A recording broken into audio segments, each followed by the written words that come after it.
এই ଚିକେନ ଝୋଳଟି ଯିଏ ଖାଇବାକୁ ଚାହାନ୍ତି ତାହେଲେ ମୋତେ କମେଣ୍ଟ ମାଧ୍ୟମରେ କୁହନ୍ତୁ। ଦିନ ପରେ ମୁଁ ଆଉ ଆଜି ଗୋଟେ ଭିଡ଼ିଓ ବନେଇବାକୁ ମନ ହେଲା, ମୁଁ ଭିଡ଼ିଓ ବନେଇବାକୁ ବାରିକି ପଳେଇନି। ତ ପ୍ରାୟ ଦିନ 2ଟା ହେବ ମୁଁ ଗାଧେଇ ପାଧେଇ ସାରି ବର୍ତ୍ତମାନ ଭିଡ଼ିଓ ଆମର ବାରିକି ପଳେଇଛି ଭିଡ଼ିଓ ବନେଇବାକୁ।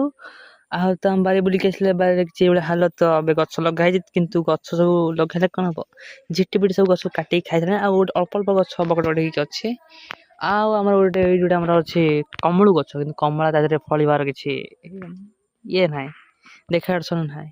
ଏଇ ଯେ ଆମ ବାରିରେ ଲୁକ ଚାଲନ୍ତୁ ଦାଣ୍ଡ ପଟକୁ ଯିବା, ଦାଣ୍ଡରେ ବି ଦେଖି ଆମର କ'ଣ ଲୁକ୍ ଲାକ୍ ଅଛି। ଆଉ ତ ଏବେ ଶୀତ ଦିନ ପ୍ରବଳ ଥଣ୍ଡା ପଡ଼ୁଥିବ ଯେମିତି ଆମେ ଜାଣିପାରୁଥିବେ। ସାଙ୍ଗମାନେ ଆପଣ ଧ୍ୟାନ ଦେବେ, ପ୍ରାୟତଃ ସନ୍ଧ୍ୟା ହେଇଗଲାଣି। ତ ଆମର ହେଉଛି କ'ଣ ନା, ମୁଁ ଟିକେ ଶୋଇପଡ଼ିଥିଲି, ଘୁଙ୍ଗୁଡ଼ି ମାରିଥିଲି। ତ ଏଇଟା କିଛି ଆମର ଦାଣ୍ଡ ପଟର ସିନ୍ ଅଛି। ଆଉ ଏଇଠି ଆମର ଗୋଟେ ଆମର ଅଟୋ ଅଛି, ହଳଦିଆ ଅଟୋ। ଆଉ ତ କ'ଣ କହିବା, ପୁଣି ଦେଖା ଗୋଟେ ରାତିକି ଭିଡ଼ିଓରେ। ଆଉ ଆମର ହେଉଛି ଏଗୁଡ଼ା କିଛି ଆମର ଏଇପଟେ ଚଉରା ଫୁରା ଅଛି। ଆଉ ସେପଟେ ଗୋଟେ ସ୍କୁଟିଟେ ଯାଉଛି ରାସ୍ତାରେ।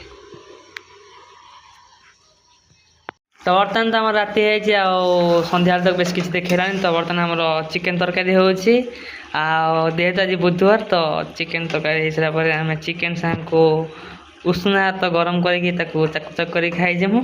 ତ ଆପଣଙ୍କୁ ଚିକେନ କିପରି ଲାଗେ ମୋତେ ନିଶ୍ଚୟ କହିବେ। ଆଉ ଭିଡ଼ିଓଟି ତ ଏତିକି ହେଉଛି, ଯେହେତୁ ଛୋଟ ଭିଡ଼ିଓଟେ, ଆପଣ ନିଶ୍ଚୟ ଦେଖିକି ଲାଇକ୍ କରିବେ। ରହିଲି, ଧନ୍ୟବାଦ। ପୁଣି ଦେଖା ଆଉ ଗୋଟେ ନୂଆ ଭିଡ଼ିଓରେ।